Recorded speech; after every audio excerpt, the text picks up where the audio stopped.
Show of force. Ilang mga bigating abogado ang dedepensa para kay VP Sara sa kanyang impeachment trial at hindi sila bago sa mga high-profile na kaso. 30 years ago sa Curatong Baleleng case, pinagtanggol nila ang isang pulis na ngayon makakalaban naman nila sa prosekusyon. Ang iba namang personalidad sa kaso magiging senator judge sa susunod na kongreso. Ang detalye sa agenda report ni Hannah T. Magkahalong bagets at veterano ang 16-man defense panel ni Vice President Sara Duterte para sa impeachment trial niya. Sa unang tingin, parang bagong lineup, pero may familiar faces din. Nandyan si Philip Siegfried Fortun, veteranong litigator na kilala sa malalaking kaso. Kasama rin ang kanyang longtime partner na si Gregorio Narvasa II, anak ni dating Chief Justice Andres Narvasa na naging lead defense counsel noong impeachment ni Erap Estrada.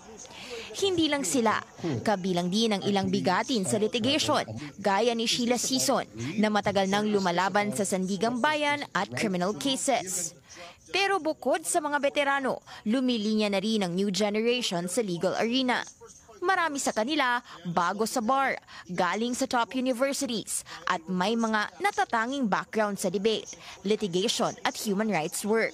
Kasama rito sina Maria Celina Golda Fortun, Carlo Joaquin Narvasa, Miguel Fernandez na dati ring band member ng Lola Amor at Justin Gular na multiple-time debate champion. Siyempre, nandyan din ang malalapit kay VP Sara, kagaya ni Michael Poa na dating Chief of Staff niya sa DepEd at si Reynold Monsayak, dating OVP spokesperson at class valedictorian ng law school nila ni VP sa San Beda.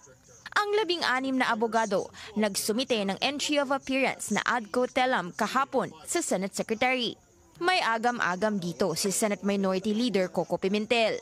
So, ibig sabihin, meron pa silang gustong sabihin na nag-a-appear kami, pero may mga kondisyon ito, ha? Tingin niya, gagamitin ng defense ang nangyari noong June 10 sa impeachment court. Napagkasunduan doon ang mosyong ibalik sa Kamara ang articles of impeachment. Straightforward lang yung order. Oh. Mag-a-ad cautelam appearance pa ba ang mga abogado? Oh. Dapat ano lang yan, straightforward. Bakit? Kaya magtatanong ka, bakit with caution pa ang appearance nyo sa korte namin? Ano palang ibig nyo sabihin?